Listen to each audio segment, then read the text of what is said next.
A aurora despontava sobre o azul do Mediterrâneo. O céu, ainda com ecos da noite, tingia-se dos primeiros tons tímidos de dourado. A cidade, cujo destino agora se entrelaçava com o destino das nações, dormia no frescor da madrugada. Há quantos séculos ela permanecera ali, na praia, respirando a brisa salgada e ouvindo o eterno sussurro das ondas? Que segredos guardavam seus muros de pedra? Que sonhos sonhavam seus habitantes, sem saber que aquele novo dia marcaria a virada de uma grande história? Bem ao leste, onde o deserto encontrava o horizonte, tribos nômades vagavam. Suas vidas eram regidas pelo ritmo da natureza, pelo movimento do sol e das estrelas. Mas em algum lugar lá, nas profundezas do tempo, uma semente germinava, destinada a se tornar algo grandioso. As sementes de grandes impérios nem sempre brotam em solo fértil. Às vezes caem em solo rochoso, e somente o trabalho persistente, a vontade inabalável e a graça do tempo as transformam em árvores imponentes.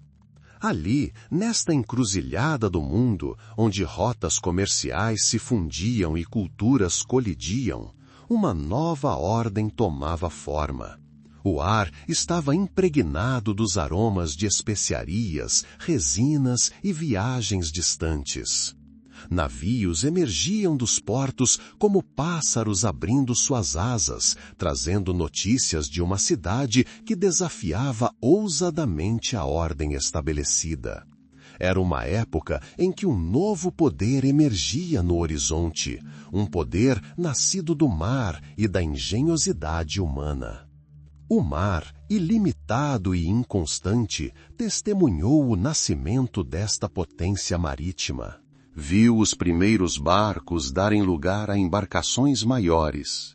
Os movimentos desajeitados dos remos transformarem-se nos movimentos confiantes de remadores experientes.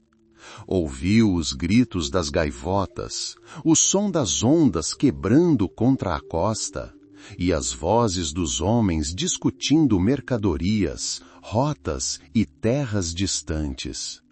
O mar foi berço, escola e campo de batalha.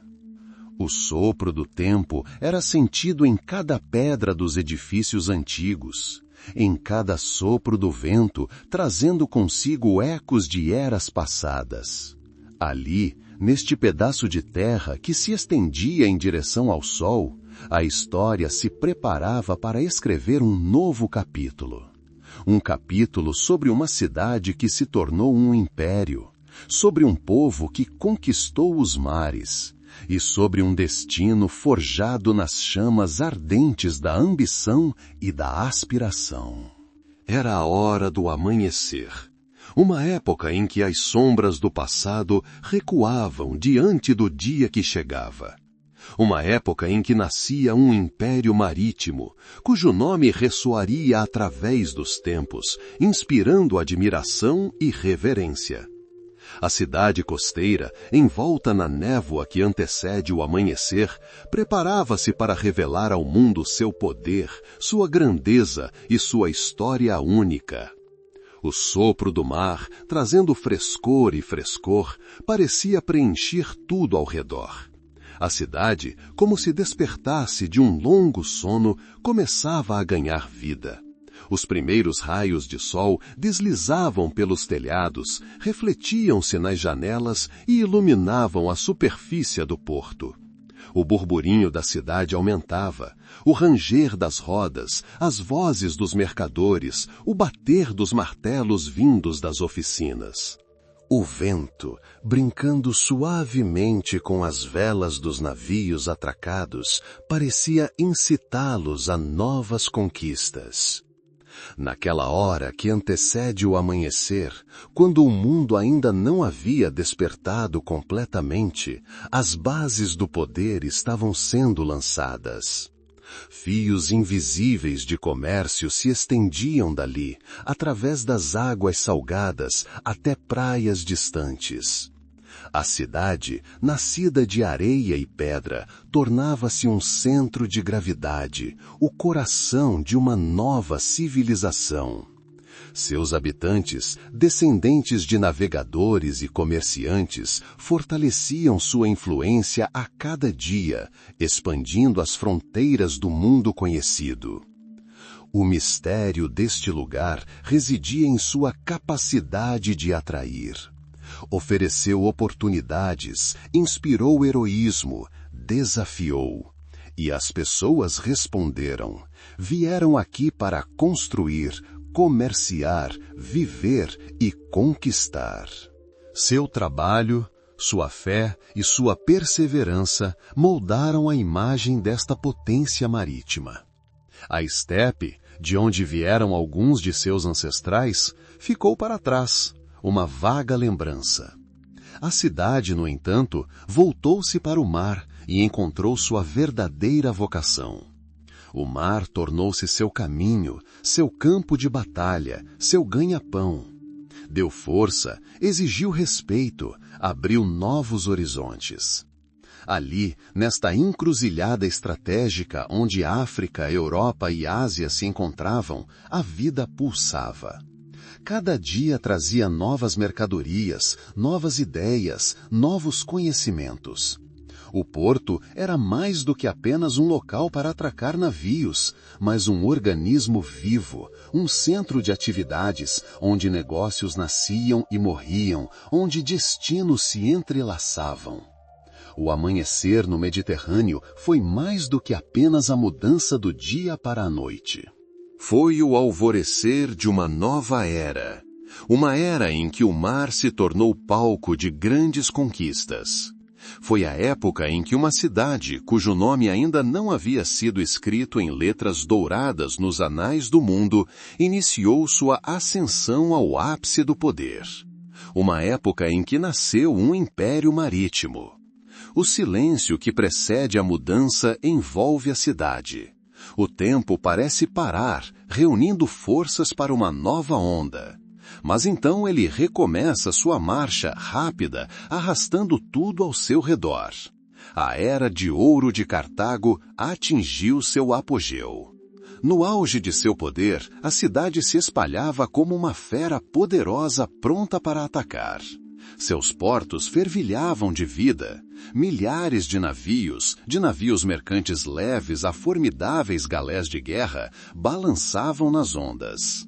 Seus mastros, como uma floresta, estendiam-se em direção ao céu, elevando-se no azul infinito. O ar estava impregnado com os aromas de resina, sal e especiarias exóticas. O som das ondas se misturava às vozes de marinheiros, mercadores e artesãos. Cartago era mais do que apenas uma cidade, mas o coração pulsante de um vasto império. Suas rotas comerciais se estendiam das costas da Grã-Bretanha à misteriosa Índia. Prata da Espanha, ouro da Numídia, tecidos roxos de Tiro, escravos de todos os cantos do mundo, tudo fluía para cá, enriquecendo o tesouro e enchendo as ruas de vida. Mercadores, escurecidos pelo sol e calejados pelo mar, negociavam acordos cujas somas podiam parecer astronômicas.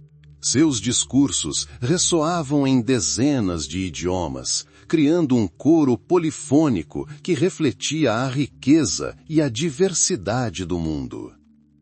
Templos majestosos, adornados com ouro e marfim, elevavam-se aos céus, testemunhando o poder dos deuses e a benevolência do destino.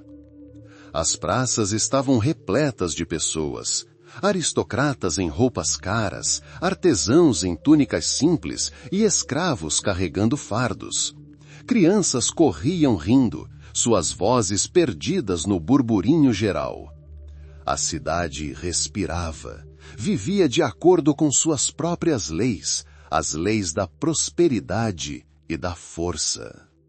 As ruas eram pavimentadas com pedras, lotadas de pessoas e carroças.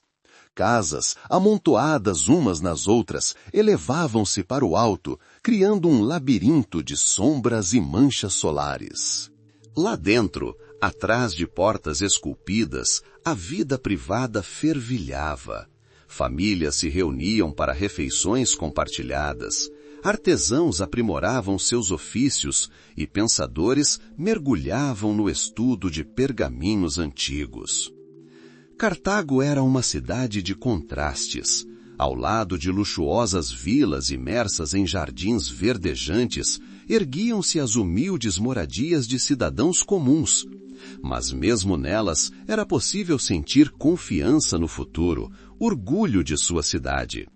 Esta cidade foi criada pelas mãos e mentes de seus habitantes, sua tenacidade e iniciativa. Eles eram filhos do mar, e o mar lhes deu tudo. A marinha cartaginesa era lendária.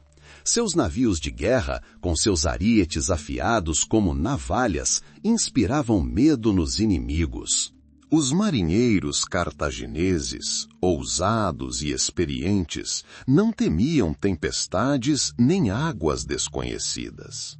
Empreenderam longas viagens, descobrindo novas terras e rotas comerciais. Heródoto descreveu-os como homens capazes de atravessar as colunas de Hércules e retornar. A nobreza da cidade, rica e influente, governava Cartago.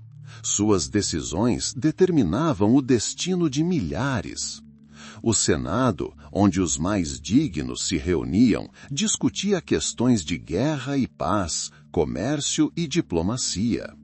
Mas por trás do esplendor e do poder exteriores, espreitavam contradições internas, inveja e disputas pelo poder.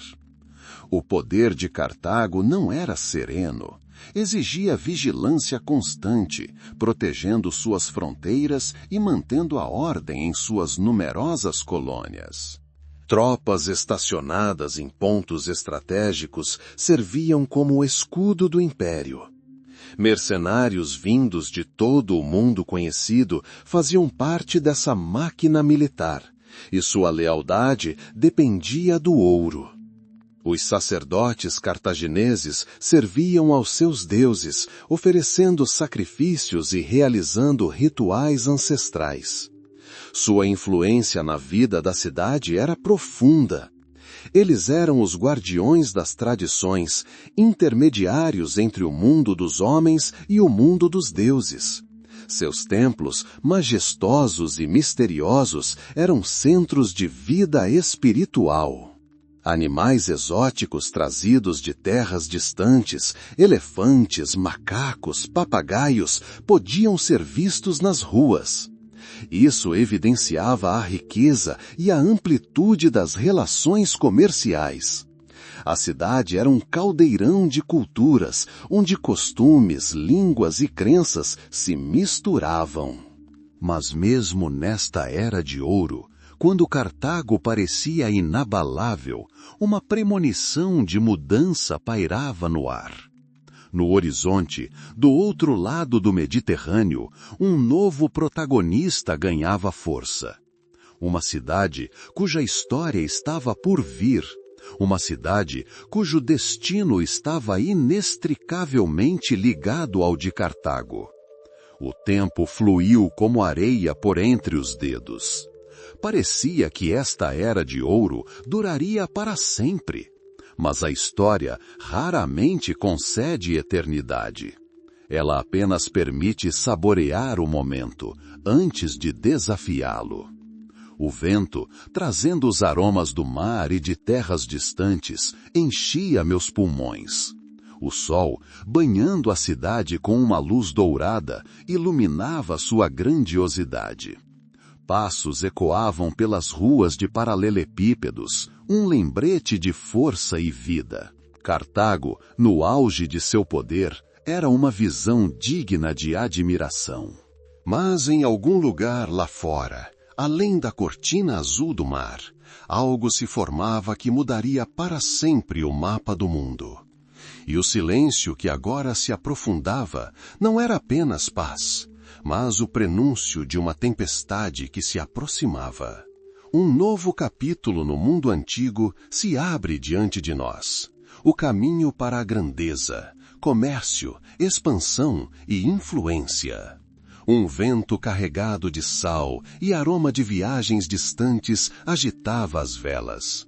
O murmúrio das ondas, medido e embalador, acompanhava um movimento sem fim.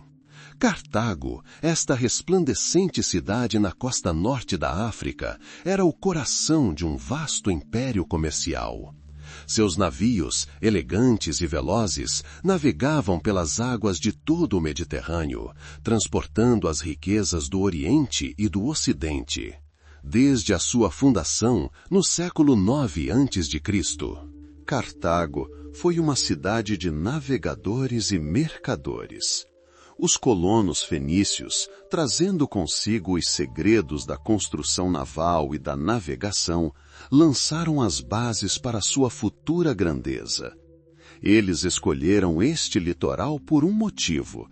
Ele ostentava um porto conveniente, terras férteis ao longe e uma localização estratégica que lhes permitia controlar as rocas marítimas.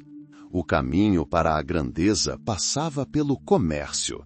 Os cartagineses eram negociadores habilidosos e empreendedores visionários. Eles não se limitavam a comprar e vender. Eles criavam redes comerciais que abrangiam vastos territórios. Prata e metais preciosos eram trazidos da Península Ibérica, azeite, vinho e cerâmica das ilhas do Mediterrâneo. De terras distantes, cujos nomes as pessoas comuns mal conseguiam pronunciar, eles trouxeram marfim, incenso, tecidos raros e animais exóticos.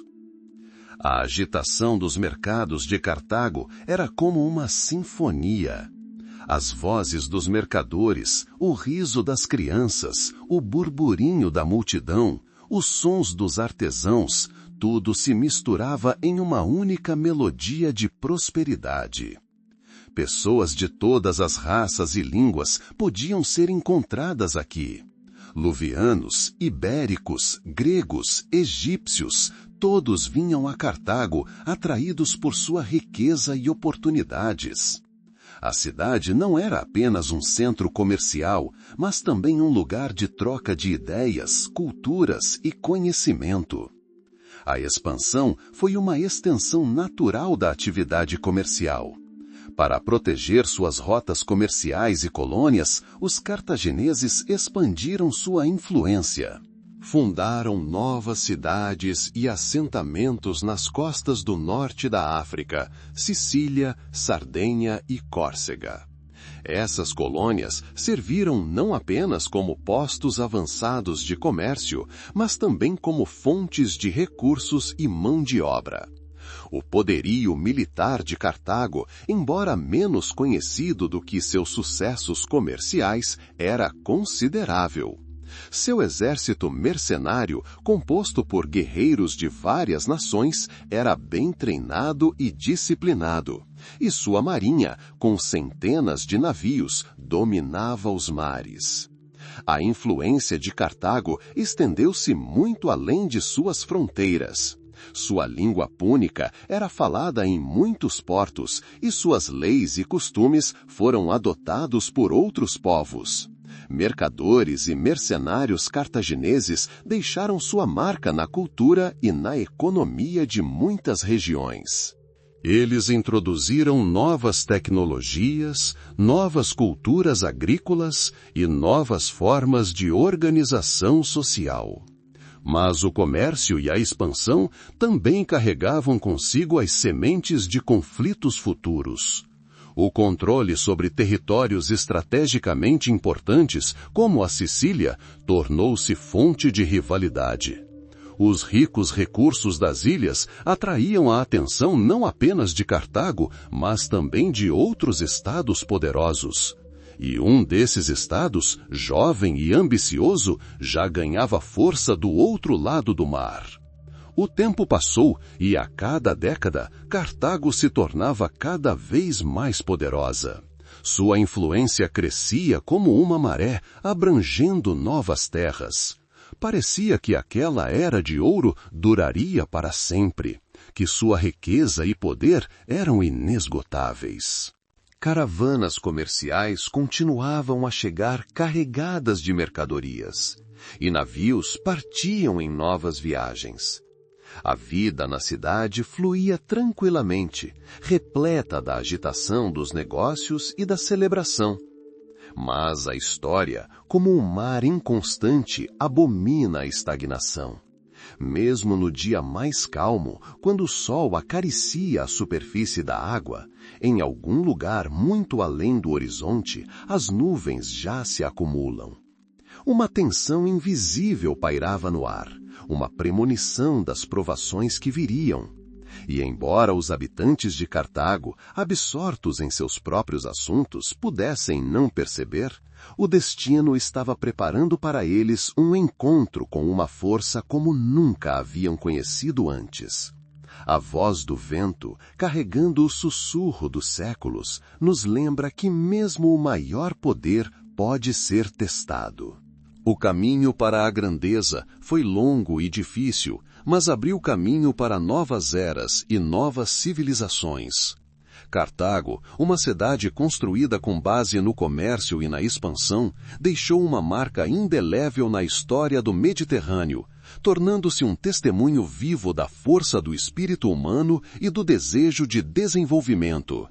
O pôr-do-sol tingia as águas do Mediterrâneo de vermelho, enquanto um novo poder surgia no horizonte. Onde antes apenas estrelas distantes cintilavam, uma chama agora ardia, prometendo um amanhecer sem precedentes. Roma, uma cidade nascida da lenda, erguia-se, com seu sangue jovem pulsando de ambição. Não era oprimida por séculos de tradição como a antiga Cartago, mas em seu interior ardia um fogo desconhecido para os mercadores fenícios. Esse fogo era uma sede de poder, um desejo indomável de dominação. Cartago parecia ter atingido o auge de seu poder. Seus navios cortavam as ondas, transportando mercadorias e influência por todas as terras conhecidas. Moedas de ouro tilintavam nos cofres, e a agitação dos mercados se misturava aos gritos das gaivotas. A vida fervilhava, cheia de confiança e complacência. Parecia que esta era abençoada jamais terminaria. Mas a história, como uma onda caprichosa, tem um jeito de mudar de direção. Na Sicília, a pérola do Mediterrâneo, os interesses de duas grandes potências se entrelaçavam. Esta ilha fértil, com suas terras ricas e localização estratégica, tornou-se um pomo de discórdia. Cartago já havia sentido sua presença ali, mas agora um olhar diferente e ganancioso a lançava. Roma, como um predador à espreita de sua presa, preparou-se para o primeiro movimento. Ainda não compreendia todo o poder de seu adversário, mas sua determinação era firme como uma rocha. A primeira faísca brilhou despercebida, como uma faísca de sílex caindo na grama seca. Este foi um choque não apenas de dois estados, mas de duas visões de mundo, dois caminhos de desenvolvimento. Cartago, baseada na riqueza e no domínio marítimo, e Roma, calejada pela batalha e ávida por terras. As tensões aumentaram, acumulando-se como uma nuvem de tempestade antes de uma tempestade. O ar ficou pesado, prenunciando mudanças. Naquele momento, quando o mundo parecia congelado de expectativa, ocorreu um evento na Sicília que mudou o curso da história. A cidade de Siracusa, outrora independente e orgulhosa, viu-se envolvida em conflitos civis. Mercenários recrutados por um lado tornaram-se uma ameaça para todos. Este se tornou o mesmo pretexto que Roma buscava há tanto tempo, e não tardou em aproveitá-lo. As legiões romanas, experientes em batalhas com as tribos da Itália, partiram em campanha. Ainda não sabiam que enfrentariam um inimigo cujos navios eram inigualáveis no mar. Mas a coragem ardia em seus corações e a determinação em seus olhos. Caminharam, sentindo a terra ancestral sob os pés, preparando-se para provações sem precedentes. Cartago, ao saber da invasão, ficou alarmada. Sua frota, poderosa e formidável, parecia invencível. Seus generais eram experientes e seus soldados corajosos. Mas subestimaram o inimigo. Viam Roma apenas como uma potência terrestre, incapaz de desafiar um império marítimo. Esse erro lhes custou caro. Os primeiros confrontos ocorreram no mar. Os romanos, sem uma marinha própria, encontraram navios cartagineses. Mas aprenderam rápido. Sua genialidade residia na capacidade de adaptação, na engenhosidade, que os ajudava a superar quaisquer dificuldades. E assim, a bordo de seus navios recém-construídos, ficaram cara a cara com o poderio naval de Cartago. A Batalha do Cabo Équinoma foi o primeiro grande confronto. A frota cartaginesa parecia destinada a esmagar o inimigo. Mas os romanos empregaram uma nova tática. Utilizaram o Corvo, uma ponte móvel que lhes permitia transferir seus legionários para navios inimigos. Isso transformou a batalha naval em uma batalha terrestre, onde a infantaria romana se mostrou incomparável. Nesta batalha, em meio aos respingos de água salgada e ao choque de metais, nasceu uma nova potência naval. Cartago, acostumada a vitórias fáceis, ficou atordoada. Seu orgulho foi ferido e sua confiança abalada. A primeira guerra púnica havia começado e prometia ser longa e sangrenta. A cada batalha, a cada novo dia, a tensão aumentava. Na Sicília, a terra que se tornou palco deste grande confronto, os gritos dos guerreiros e os gemidos dos feridos ecoavam. Generais cartagineses como Amílcar Barca exibiam prodígios de habilidade militar, mas Roma, como um martelo inexorável, continuava a golpear. Esta guerra foi mais do que apenas uma disputa por território. Foi um choque entre duas grandes civilizações, cada uma lutando para afirmar seu domínio. Cartago, com suas tradições e riquezas seculares, e Roma, com sua disciplina férrea e sede de expansão. Os ventos da história sopravam a todo vapor, e ninguém podia prever quem sairia vitorioso dessa dança mortal. O mar, um testemunho da grandeza de Cartago, tornou-se agora um campo de batalha onde seu poder era severamente testado. Uma cidade construída com base no comércio agora tinha que provar sua força na guerra. Os cidadãos de Cartago, acostumados a uma vida pacífica, sentiam as nuvens se acumulando sobre eles. Mas, no fundo, acreditavam em sua invencibilidade, em seu direito ao domínio. No entanto, a história nos ensina que mesmo o Estado mais poderoso pode cair se parar de se desenvolver, se baixar a guarda. Roma, ao contrário, aprendeu com seus erros, fortalecendo-se a cada derrota. Sua vontade de vencer era inabalável, suas legiões incansáveis. A Primeira Guerra Púnica foi o primeiro teste sério de Cartago. Demonstrou que sua superioridade naval não era absoluta e que seu inimigo possuía incrível resiliência e engenhosidade. Essa guerra tornou-se um prenúncio do que estava por vir, o início de um fim ainda distante, mas já perceptível no ar, como o cheiro de fumaça antes de uma fogueira. Em resumo, a primeira faísca que se acendeu na Sicília desencadeou um incêndio que tomou conta de todo o Mediterrâneo. Foi um confronto de titãs que determinou o curso da história. Cartago, outrora dona dos mares, viu-se confrontada por um novo e formidável inimigo. E esse encontro marcou o início de seu longo declínio. A Primeira Guerra Púnica deixou uma cicatriz profunda na face de Cartago. Revelou rachaduras na armadura outrora considerada invencível. Sua supremacia naval, aparentemente eterna, estava agora em questão. Os romanos, aqueles incansáveis estudiosos do destino, demonstraram que o aço e a tenacidade podiam resistir até mesmo à mais poderosa frota. Aprenderam a construir navios como por mágica e desafiaram os mestres do mar em seu próprio território. Cada batalha, cada navio perdido, cada vida sacrificada no altar da guerra não era apenas uma derrota, mas uma lição. Cartago, outrora a joia deslumbrante do Mediterrâneo, sentia os ventos frios da mudança soprando contra suas muralhas. A guerra mostrou que mesmo os maiores impérios são vulneráveis.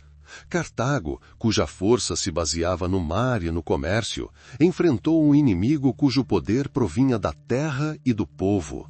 Foi um choque de dois mundos, duas filosofias, dois caminhos de desenvolvimento. Os romanos, com sua disciplina e vontade indomável, aproximaram-se gradualmente do coração do Império Cartaginês. Eram como água rompendo a pedra, pacientes, persistentes e implacáveis.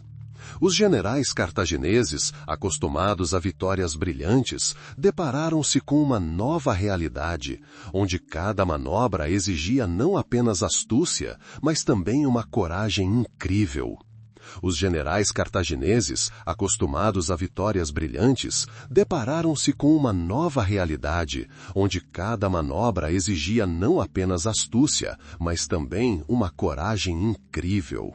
Chegara o momento em que a balança da história começara a pender. A inevitabilidade da mudança era palpável em cada brisa salgada que acariciava as costas de Cartago. A cidade, cujas torres tocavam o céu e cujos portos zumbiam com navios, sentia agora o sopro de uma tempestade que se aproximava. O cheiro de ansiedade pairava no ar, misturado ao cheiro de sal e do mar. Heróis, cujos nomes estavam gravados nas tábuas da glória, enfrentavam desafios sem precedentes.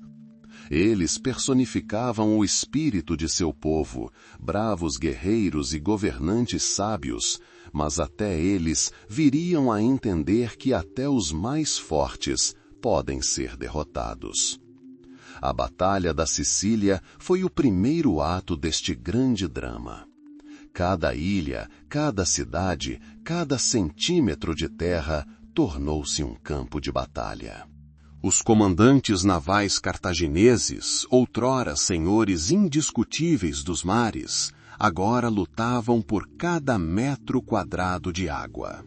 Empregavam toda a sua astúcia e experiência, mas os romanos aprendiam com uma velocidade espantosa. Adotaram táticas, construíram novos navios e encontraram novas vias de ataque. O mar, que sempre fora o escudo de Cartago, tornou-se agora o seu ponto fraco. Essas batalhas deram origem a novos heróis, cujos nomes estão para sempre gravados nos anais da história. Mas junto com esses heróis vieram tragédias. A cada navio perdido, a cada guerreiro caído, Cartago sentia um pedaço de sua antiga glória se esvair. Um povo acostumado à prosperidade agora enfrentava a dura realidade da guerra. As rotas comerciais foram interrompidas. A riqueza começou a escassear e o medo do desconhecido se instalou em seus corações. A Primeira Guerra Púnica foi uma lição amarga, mas necessária. Demonstrou que o mundo não é estático e que mesmo o estado mais poderoso deve estar preparado para mudanças. Cartago, uma potência marítima, foi forçada a repensar sua estratégia e sua defesa. Percebeu que sua força residia não apenas em seus navios, mas também em seus homens, em seu espírito, em sua disposição para defender seu lar. Os romanos, por sua vez, continuaram seu caminho. Não hesitaram diante das dificuldades, nem recuaram diante do perigo. Sua determinação era como um fogo que ardia cada vez mais forte a cada provação. Eles viam Cartago não apenas como um inimigo, mas como um obstáculo à sua própria grandeza. E esse obstáculo, por mais impenetrável que parecesse, precisava ser superado. Mas a história raramente é direta. Mesmo nas batalhas mais brutais, há espaço para coragem, para autossacrifício, para momentos em que o espírito humano revela sua incrível força. Os heróis de Cartago lutaram com uma coragem digna de seus ancestrais. Eles sabiam que o destino de sua cidade, seu povo, sua civilização estava em jogo. Cada batalha, cada manobra, cada decisão era repleta de significado, pois o futuro dependia deles. O tempo passou e a primeira guerra chegou ao fim. Não havia um vencedor claro, mas havia um vencedor claro, uma nova realidade. Cartago se manteve firme, mas estava ferida. Roma havia adquirido experiência inestimável e provado sua capacidade de desafiar qualquer adversário. O mar, outrora símbolo do domínio cartaginês, tornou-se agora o local onde seu poder foi severamente testado. Esta guerra foi um prenúncio do que estava por vir. Ela preparou o cenário para um novo conflito ainda maior. Cartago, enfraquecida, mas não destruída, precisava reunir forças para enfrentar essa nova ameaça. Roma, crescendo em poder, já vislumbrava novas conquistas, novas vitórias. Na crista dessa onda, nascida das cinzas da primeira batalha, estavam heróis cujos nomes seriam pronunciados com admiração e reverência. Seus destinos, assim como os destinos de suas nações, estavam entrelaçados em uma complexa teia histórica, onde cada passo importava. E assim, quando as primeiras feridas começaram a cicatrizar e o rugido da batalha se dissipou, uma calma tensa voltou a se abater sobre o Mediterrâneo. Ninguém sabia que aquilo era apenas um alívio antes de uma nova tempestade ainda mais furiosa. Cartago, orgulhosa e firme, tentou restaurar seu antigo poderio, mas a sombra de Roma já pairava sobre seu horizonte. Os ventos da mudança que haviam trazido a primeira guerra não haviam se acalmado, mas apenas ganhavam força, preparando-se para desabar nas costas com uma força renovada e devastadora. A história parou por um instante, como se estivesse diante do salto decisivo, quando o destino das nações fosse decidido em um único e rápido movimento. Uma calma tensa pairava novamente sobre o Mediterrâneo, mas era enganosa, como um mar parado diante de uma tempestade. Cartago, ferida, mas não quebrada, reunia forças, tentando curar as feridas infligidas pela Primeira Guerra. Suas cidades portuárias ecoavam novamente com o animado burburinho dos mercadores. Os porões dos navios voltavam a se encher e conversas tranquilas sobre a restauração de sua antiga glória percorriam as ruas empoeiradas. Mas o ar estava carregado com o aroma de sal e especiarias, bem como uma premonição do que estava por vir. Roma, por outro lado, estava inquieta. Suas legiões calejadas pela batalha já olhavam para novos horizontes. No Senado, onde destinos nasciam e se destruíam, ouviam-se vozes clamando por uma resolução final para a questão cartaginesa. Os eventos que estavam prestes a se desenrolar foram tão repentinos quanto devastadores. Ninguém poderia prever que naquele exato momento, quando o mundo parecia ter recuperado seu frágil equilíbrio, a história tomaria sua guinada mais dramática. Era uma época em que as sombras do passado pairavam sobre o futuro, e o nome de um homem se tornou sinônimo de tempestade. Na Espanha, uma terra rica em prata e tribos guerreiras, a família Bárcide alcançou destaque. Amílcar, um pai cuja vontade era como ferro temperado, deixou não apenas um legado, mas um juramento. Um juramento feito na infância, no altar, diante dos deuses. Um juramento de eterna inimizade com Roma.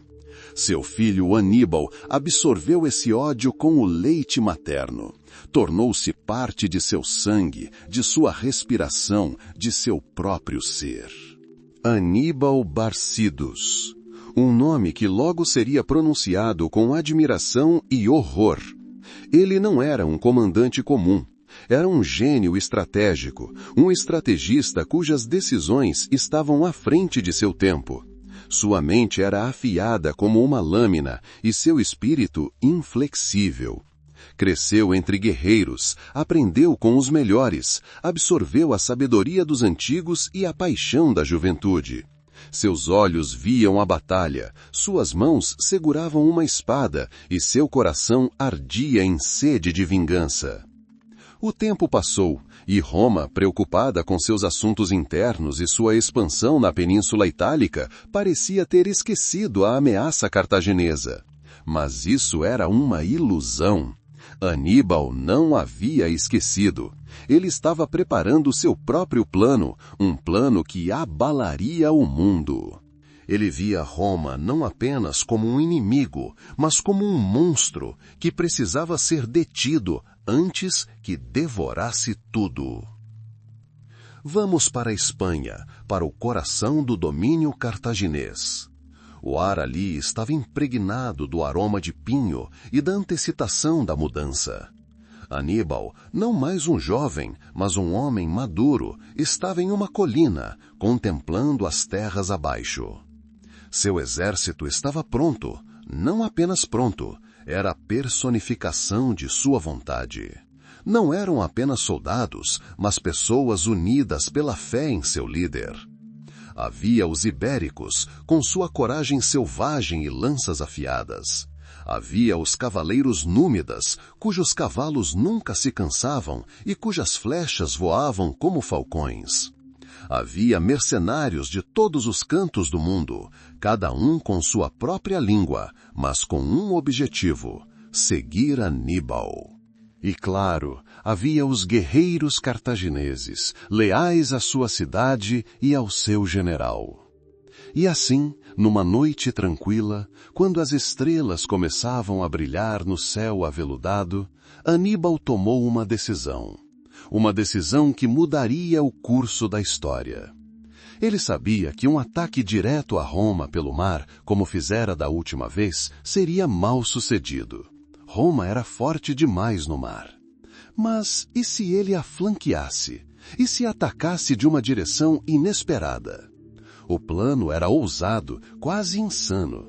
Envolvia atravessar os Alpes, montanhas que pareciam inexpugnáveis, cobertas de neve e habitadas por tribos selvagens. Uma travessia que muitos consideravam impossível.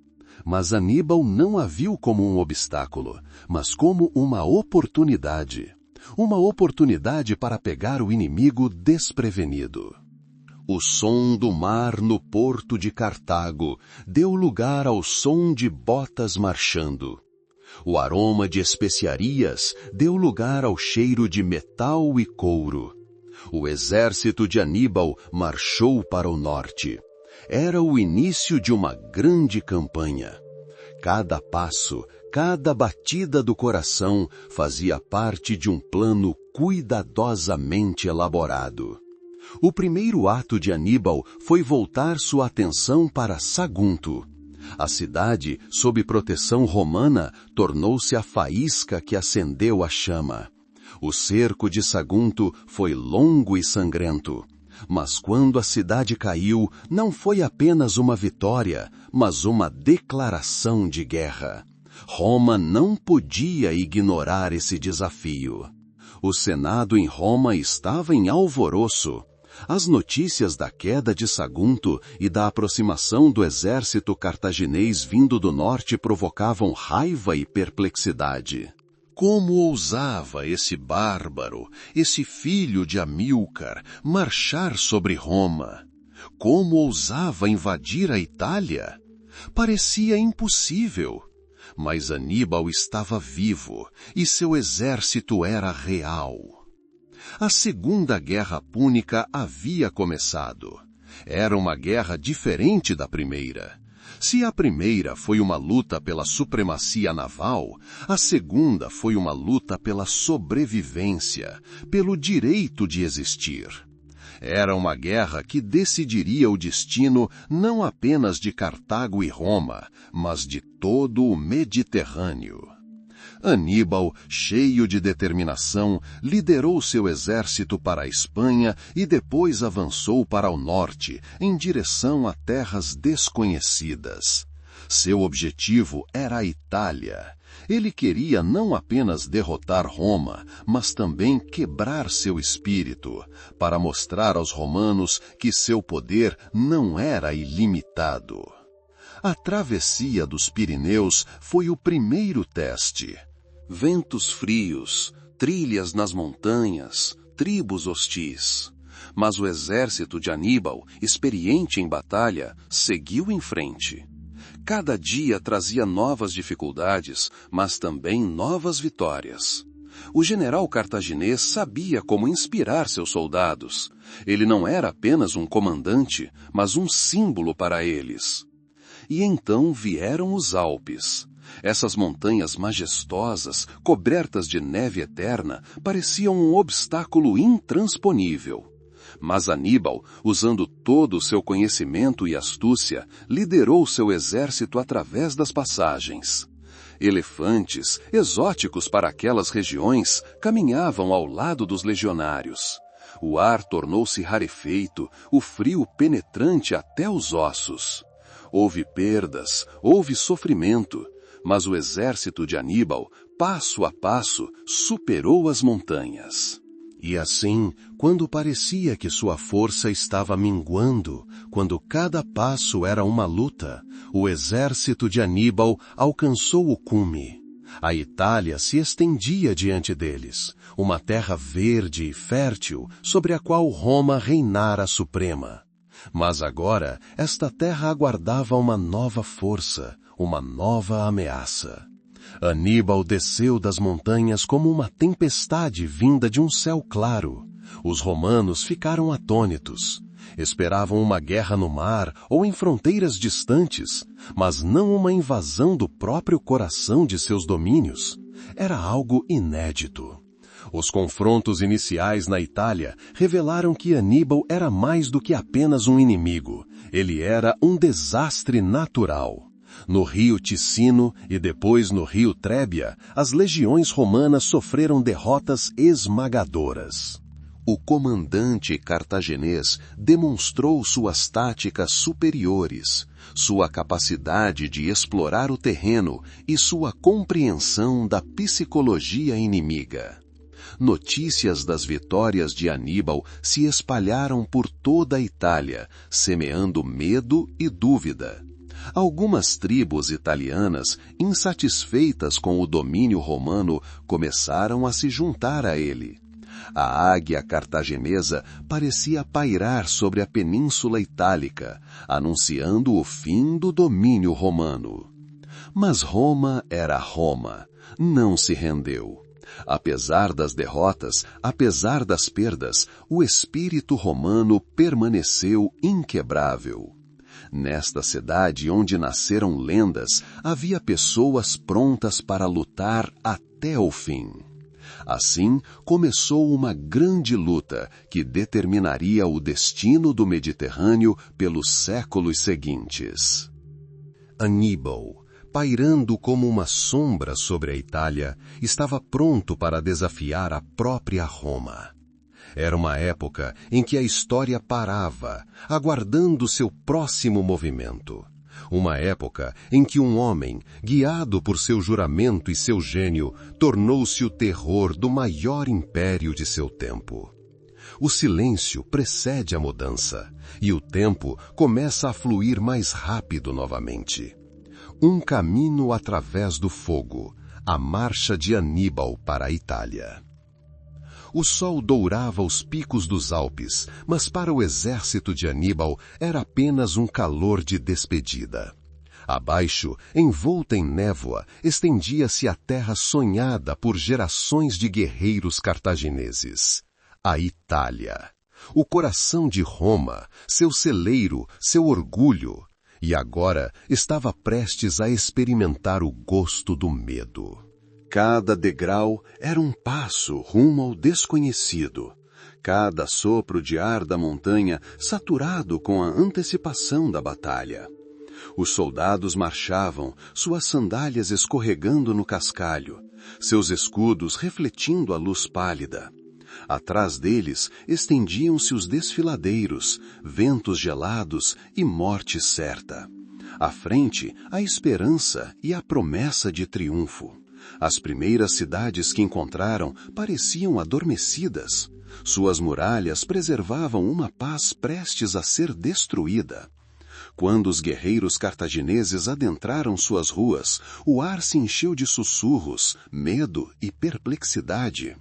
Os romanos esperavam uma batalha no mar ou em fronteiras distantes, mas certamente não uma invasão no coração de seus domínios. Isso era algo inédito. Uma invasão como um desastre natural, varrendo tudo em seu caminho. A primeira escaramuça ocorreu no rio Ticino, onde a água era fria e veloz. Os romanos, confiantes em sua força, lançaram-se ao ataque. Mas Aníbal estava pronto. Sua cavalaria, leve e veloz como o vento, desceu sobre o inimigo. Escudos tilintaram, espadas brilharam na luz difusa. O resultado foi rápido e brutal.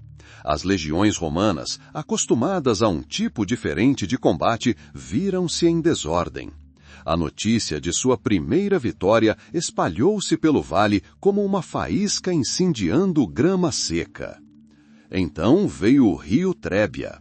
Água fria, ar gelado e soldados romanos cansados da longa jornada e da fome. Aníbal sabia como explorar as fraquezas do inimigo. Ele esperou que os romanos cruzassem o rio, que sua formação se rompesse, que o frio penetrasse seus ossos. E então, de emboscada, seus guerreiros os atacaram. A batalha foi feroz, os sons de ferro se chocando e gritos se fundindo em um coro ameaçador. Os romanos lutaram bravamente, mas contra a genialidade de seu general e o treinamento do exército cartaginês, eles foram impotentes. A derrota foi esmagadora. As notícias das vitórias de Aníbal se espalharam pela Itália, semeando medo e dúvida. Cidades que até ontem se erguiam orgulhosamente sob a bandeira romana, agora olhavam com apreensão para a sombra que se aproximava. As tribos italianas, insatisfeitas com o domínio de Roma, ouviram a promessa de liberdade no barulho do exército que se aproximava. Não todas, mas muitas. Elas viam Aníbal não como um conquistador, mas como um libertador. A águia cartaginesa parecia pairar sobre a Península Itálica, anunciando o fim do domínio romano. Mas Roma era Roma, uma cidade construída sobre 7 colinas, forjada em batalhas e provações. Não se rendeu. Apesar das derrotas, apesar das perdas, o espírito romano permaneceu inquebrável. Nesta cidade onde lendas nasceram, havia pessoas prontas para lutar até o fim. O Senado, apesar do pânico, tomou decisões. Novos exércitos foram reunidos, novos generais receberam ordens. Roma sabia que esta guerra seria diferente. Esta não era uma batalha por províncias distantes. Esta era uma batalha por sua própria existência. Aníbal, com seu exército de cavalaria númida, mercenários ibéricos, guerreiros gauleses e veteranos cartagineses experientes, era uma força formidável. Suas táticas eram inovadoras, sua estratégia ousada. Ele sabia como explorar o terreno, como quebrar o moral do inimigo, e tinha uma incrível capacidade de inspirar seus homens. Era um gênio militar, nascido para a grandeza. A Itália parecia estar parada. Colinas verdejantes, campos dourados, cidades antigas, tudo isso se tornou a arena da maior batalha que determinaria o destino do Mediterrâneo pelos séculos seguintes. O tempo passou, repleto de sons de marchas, do choque de armas e de uma tensa expectativa. Aníbal, pairando como uma sombra sobre a Itália, estava pronto para desafiar a própria Roma. Era uma época em que a história estava parada, aguardando seu próximo movimento. Uma época em que um homem, guiado por seu juramento e seu gênio, tornou-se o terror do maior império de sua época. Dias repletos de ansiedade e incerteza se seguiram. Cada amanhecer trazia novas notícias, cada pôr do sol novos medos. O exército cartaginês avançava para a península como uma torrente inexorável. A jornada era longa e cada passo exigia todos os esforços. Os soldados marchavam sob o sol escaldante, sob chuva torrencial, pela poeira das estradas. Seus corpos doíam, mas seus espíritos eram fortes. Aníbal caminhava à frente, com o olhar fixo no objetivo que o acenava havia tantos anos. Apesar das derrotas, os romanos não perderam a esperança.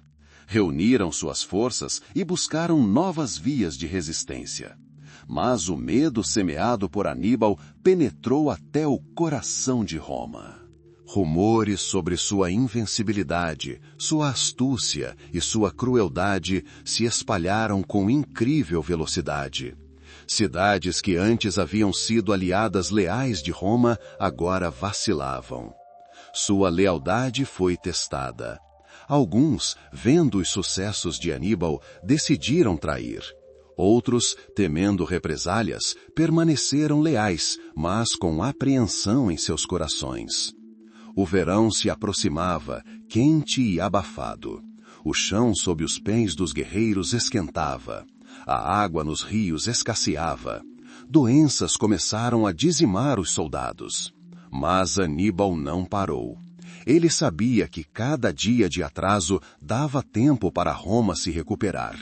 Seu objetivo era claro: quebrar a vontade de Roma, forçá-la a admitir a derrota. E para conseguir isso, ele estava preparado para ir até o fim. O avanço do exército era um espetáculo espetacular. Milhares de homens, centenas de cavalos, uma carga de suprimentos e armas. O som de seus passos, o ranger de suas carroças, o relinchar de seus cavalos, tudo isso criava um rugido contínuo que ecoava por toda a área circundante. O exército cartaginês era como uma montanha em movimento, aproximando-se inexoravelmente de seu destino. Aníbal, montado em seu cavalo, observava seus guerreiros. Conhecia cada um deles, suas forças e fraquezas. Era seu líder, sua inspiração, sua esperança. Sua presença lhes dava confiança, suas palavras determinação. Ele era a personificação do espírito cartaginês, o espírito de um guerreiro disposto a fazer qualquer coisa por sua terra natal. A Itália, antes pacífica e tranquila, vivia agora em constante tensão. Cada som, cada farfalhar podia sinalizar a aproximação de um inimigo. Camponeses abandonavam seus campos, comerciantes fechavam suas lojas. Cidades se preparavam para o cerco e o campo para a devastação. A guerra havia invadido as casas das pessoas, trazendo consigo medo e destruição. Mas no coração de Roma, apesar de todas as dificuldades, ardia um fogo inextinguível. Uma vontade de vencer, de defender sua terra, de preservar sua grandeza. Os romanos sabiam que esta guerra seria decisiva. Ela os elevaria aos céus ou os lançaria no abismo. E eles estavam prontos para lutar por seu futuro. A marcha de Aníbal pela Itália foi um caminho de fogo e aço. Ele trouxe consigo mudanças que alterariam para sempre o curso da história. Cada passo do seu exército era um passo em direção ao confronto inevitável que decidiria o destino de duas grandes potências. E o mundo aguardava em antecipação. A Itália, marcada por anos de invasão, respirava pesadamente. Campos outrora dourados de trigo maduro agora jaziam desolados, como feridas abertas na terra. Vilarejos que antes ecoavam com o riso das crianças e o martelar dos artesãos estavam silenciosos, envoltos em um manto de medo. Cidades que se erguiam orgulhosamente nas colinas agora viam apenas sombras de suas antigas riquezas.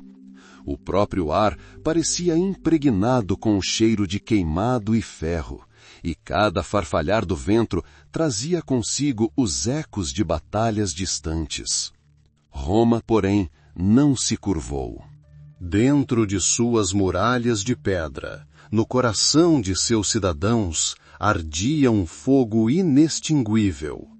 Esse fogo era alimentado não apenas pela raiva e pela sede de vingança, mas também por uma convicção profunda e inabalável. Uma convicção em sua própria força, em seu próprio destino. Os romanos viam esta guerra não apenas como um teste, mas também como uma prova de sua própria invencibilidade. Sabiam que cada golpe que desferiam no inimigo os aproximavam da vitória, e cada passo que davam fortalecia seu poder. Aníbal, um comandante habilidoso, trouxe consigo destruição e medo, mas não quebrou o espírito da cidade. Seu exército, como uma força indomável, venceu inúmeras batalhas e alcançou vitórias brilhantes. Canas, Trébia, Lago Trasimeno, esses nomes tornaram-se sinônimos de desastre para Roma. Parecia que nada poderia deter o gênio cartaginês. Mas mesmo nos dias mais sombrios, quando a sombra de Aníbal pairava sobre a cidade eterna, os romanos não perderam a esperança. Acreditavam em sua resiliência, em sua capacidade de resistir a qualquer tempestade. E essa fé, essa vontade inabalável, tornou-se seu escudo e espada. Os romanos aprenderam a lutar de uma nova maneira. Adaptaram-se, buscaram novos caminhos, novas estratégias. Viram como o inimigo, apesar de todos os seus sucessos, não conseguia derrotá-los completamente. Essa resiliência, essa tenacidade, começou a mudar sua percepção. No coração dos romanos, cresceu a percepção de que sua força residia não apenas em suas legiões e armas, mas também em seu espírito inquebrantável. Nesse momento decisivo, quando parecia que o resultado da guerra era inevitável, algo mais aconteceu. Os romanos começaram a enxergar não apenas as fraquezas do inimigo, mas também sua própria invencibilidade. Toda vez que o inimigo parecia pronto para desferir o golpe final, Roma se levantava, se recompunha e se preparava para uma nova batalha. Não se tratava apenas de uma guerra por território, era uma batalha por sua própria existência, pelo direito de ser chamada de grande. O silêncio que às vezes se abatia sobre os campos de batalha era enganoso. Era apenas um sopro antes de um novo ataque, a calmaria antes da tempestade. E nesse silêncio nasceu uma nova compreensão. Uma compreensão de que existem forças que não podem ser derrotadas. Uma força que vem das profundezas da história, da fé no futuro. Os romanos, tendo suportado tantas provações, tornaram-se mais fortes. Aprenderam a apreciar cada momento de paz, cada vitória. Perceberam que seu destino não dependia dos caprichos dos deuses ou da sorte de seus generais, mas de sua própria vontade. A vontade de viver, de lutar, de alcançar a grandeza. Essa percepção, como um raio de luz atravessando as nuvens, mudou tudo. Deu-lhes nova força, nova determinação. Eles entenderam que Roma não era apenas uma cidade, mas uma ideia. Um ideal que não podia ser destruído. E naquele momento, em meio ao caos da guerra, Roma descobriu sua verdadeira invencibilidade. A guerra continuou, mas algo havia mudado sutilmente. Havia uma sensação de mau agouro no ar. Uma sensação de que o curso da história estava mudando. Que uma era estava chegando ao fim e outra estava apenas começando. E no centro desse vórtice de mudanças estava Roma, pronta para abraçar seu destino. O vento que antes trazia apenas notícias de perdas, agora carregava ecos de uma nova esperança.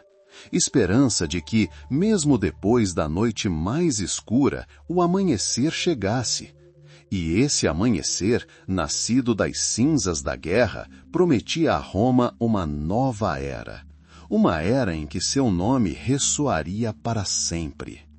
A Itália, ferida, mas inquebrável, começou a respirar fundo. Cada respiração era repleta de força e determinação.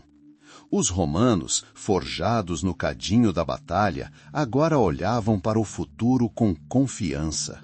Sabiam que haviam passado por altos e baixos e emergido mais fortes do que nunca. A revelação da invencibilidade de Roma não foi uma proclamação em alto e bom som. Foi uma constatação silenciosa, porém profunda, nascida de anos de luta. Nasceu de cada ataque repelido, de cada cidade recapturada, de cada legionário resgatado. Foi a compreensão de que Roma não estava simplesmente vencendo batalhas, mas conquistando a própria ideia de derrota. Cartago, outrora uma rival formidável, foi confrontada por uma força que não conseguia compreender. Uma força baseada não apenas no poderio militar, mas também na vontade inabalável de seu povo. E essa força, como uma maré silenciosa, porém poderosa, começou a remodelar lenta, mas seguramente, as margens da história. O tempo passou. Cada dia trazia novas provações, mas também novas confirmações. A confirmação de que Roma, apesar de tudo, resistiria. Resistiria ao ataque, superaria a tempestade e renasceria das cinzas, ainda mais forte. Não era apenas uma previsão, mas um fato, sentido em cada sopro do vento, em cada batida do coração.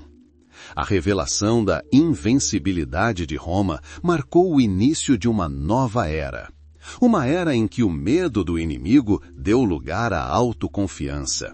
em que as dúvidas deram lugar a uma fé inabalável, a fé de que Roma, uma vez fundada, permaneceria para sempre.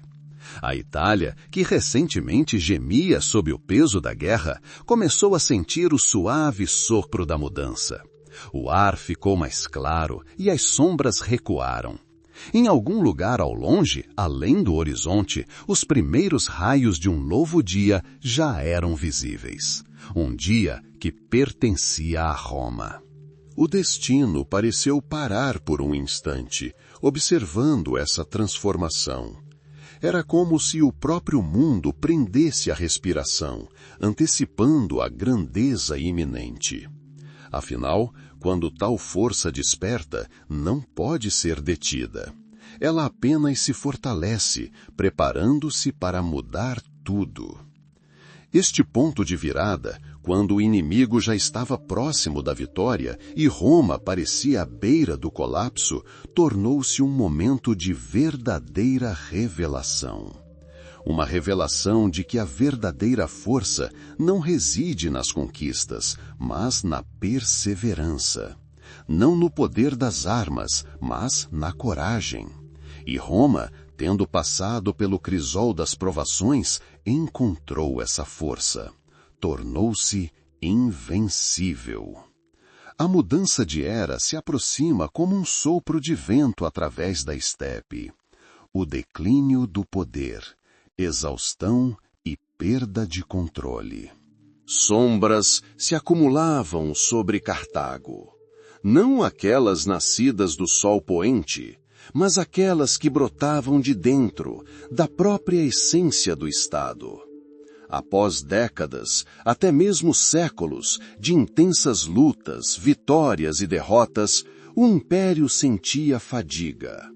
Não era apenas exaustão física, mas um cansaço profundo e onipresente, como um corpo carregando um fardo insuportável por tanto tempo. Roma, revivida após a Segunda Guerra Púnica, tornou-se cada vez mais confiante. Suas legiões, calejadas pela batalha, pareciam inexoráveis. Marchavam adiante, passo a passo, deixando um rastro de vitórias por onde passavam. Em Cartago, em meio aos mercados outrora movimentados e aos edifícios majestosos, as coisas ficaram mais calmas. Os navios mercantes, os mesmos que traziam riqueza e glória, agora navegavam com menos frequência. Suas velas, antes carregadas de um vento altivo, pareciam murchar. Guerras, mesmo as vitoriosas, deixam cicatrizes. E Cartago as carregava não apenas no campo de batalha, mas também em sua própria alma. Recursos, tanto materiais quanto humanos, foram esgotados. Os impostos aumentaram, causando reclamações entre os cidadãos. Famílias ricas, que antes apoiavam o Estado, agora pensavam mais em preservar sua própria riqueza do que em aumentar o bem comum. Era como se o poder estivesse escapando por entre seus dedos. O Senado, outrora palco de discursos inflamados de generais e estadistas sábios, era agora frequentemente dominado pela discórdia e intrigas mesquinhas. Diversas facções disputavam influência, alheias à ameaça principal. Parecia que o espírito unido que levara Cartago ao ápice do poder havia sido substituído por suspiros desconexos, prenunciando o desastre. O povo que antes seguia seus líderes com entusiasmo, agora os via com desconfiança.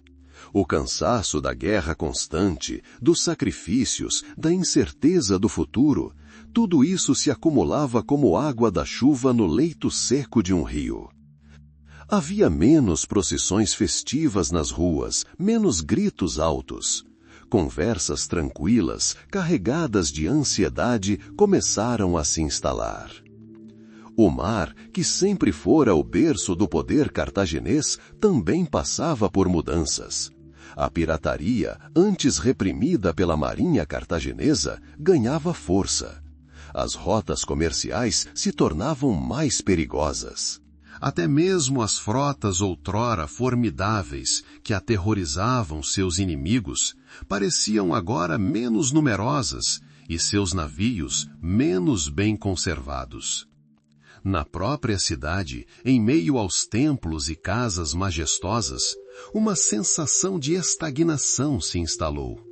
A arquitetura, que antes impressionara por sua amplitude e novidade, agora parecia estática, desprovida de sua inspiração anterior. Os jardins verdejantes, outrora famosos por sua abundância, haviam se tornado menos exuberantes. Até o ar parecia mais pesado, impregnado não tanto pelo aroma de incenso, mas sim de fadiga e ansiedade. A perda de controle era evidente em tudo. As instituições estatais, antes harmoniosas e eficazes, começaram a fraquejar. A governância de províncias remotas tornou-se cada vez mais difícil. Os governantes locais, sentindo o enfraquecimento da autoridade central, começaram a agir com mais independência. As sementes da discórdia, semeadas por conflitos internos, deram frutos amargos. A política externa, que sempre fora o ponto forte de Cartago, também sofria. Os esforços diplomáticos estavam se tornando menos bem-sucedidos. Os aliados, sentindo o poder decrescente de Cartago, começaram a buscar novos patrocinadores. Sussurros de dúvida se transformaram em declarações veementes de fraqueza. Roma, ao contrário, fortalecia sua posição. Cada nova cidade conquistada, cada nova vitória sobre o inimigo, apenas aumentava sua força e confiança. Seu exército era bem organizado, seus líderes decididos.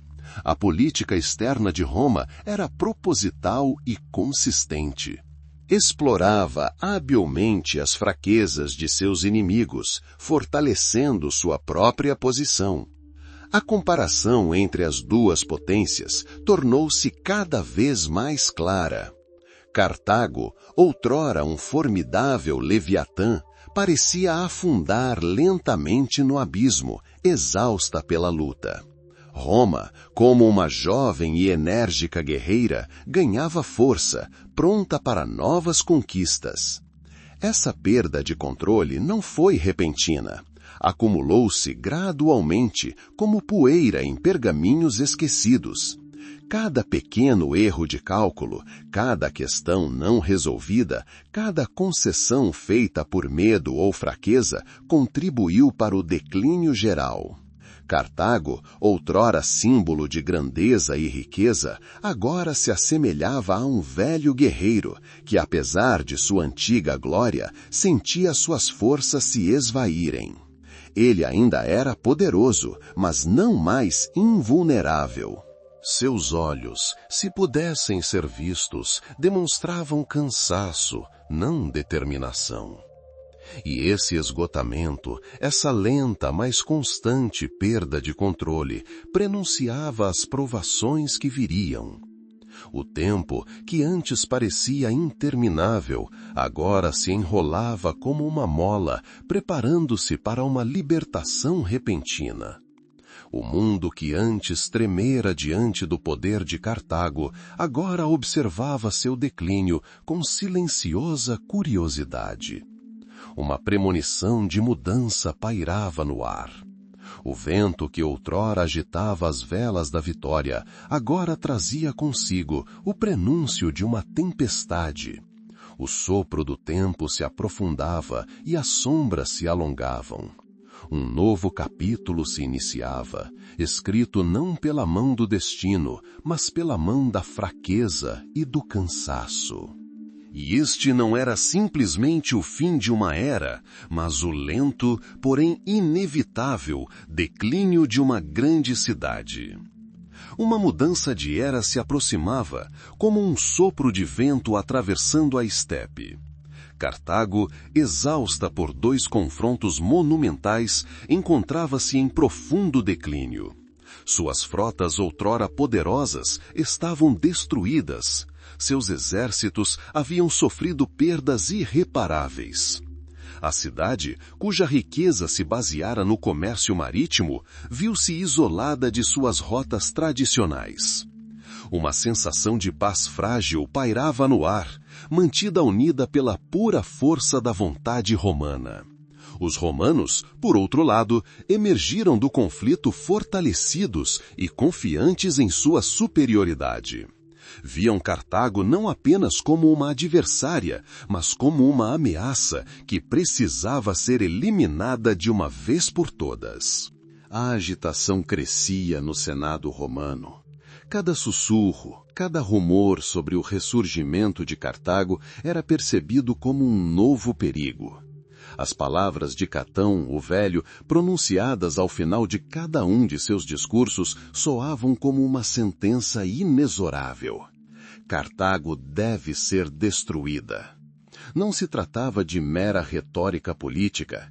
Refletia um medo profundo e a percepção de que, enquanto Cartago existisse, Roma jamais estaria completamente segura. Esse medo, alimentado pela lembrança da invasão de Aníbal, tornou-se a principal força motriz da política romana. Cartago, no entanto, não tinha desejo de guerra. Após os horrores da Segunda Guerra Púnica, a cidade foi devastada e enfraquecida. Seus habitantes sonhavam apenas com a restauração e uma vida pacífica. Mas o passado os assombrava como uma sombra. Embaixadores romanos iam a Cartago em busca de pretextos para o conflito. Eles viam qualquer manifestação de atividade cartaginesa, fosse comércio ou restauração de fortificações, como uma ameaça. A Terceira Guerra Púnica começou não por causa de uma agressão cartaginesa propriamente dita, mas por causa da sede insaciável de Roma por domínio total. Os eventos que levaram à Terceira Guerra assemelharam-se a um longo e doloroso declínio.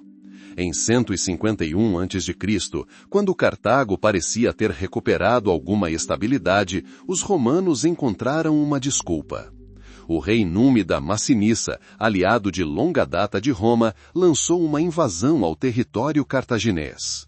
Os cartagineses, incapazes de resistir sozinhos, recorreram a Roma, sua antiga inimiga, em busca de ajuda. Mas Roma recusou. Na verdade, usou isso como pretexto para emitir um ultimato. Os termos de Roma eram humilhantes. Cartago teve que entregar reféns, entregar todas as suas armas e até mesmo transferir sua cidade para o interior, para longe do mar, fonte de sua vida e poder. Para um povo cuja história estava inextricavelmente ligada ao mar, isso equivalia à morte. Os cartagineses, apesar do desespero, não podiam aceitar tais termos. Escolheram lutar, mesmo sabendo que suas forças eram insignificantes.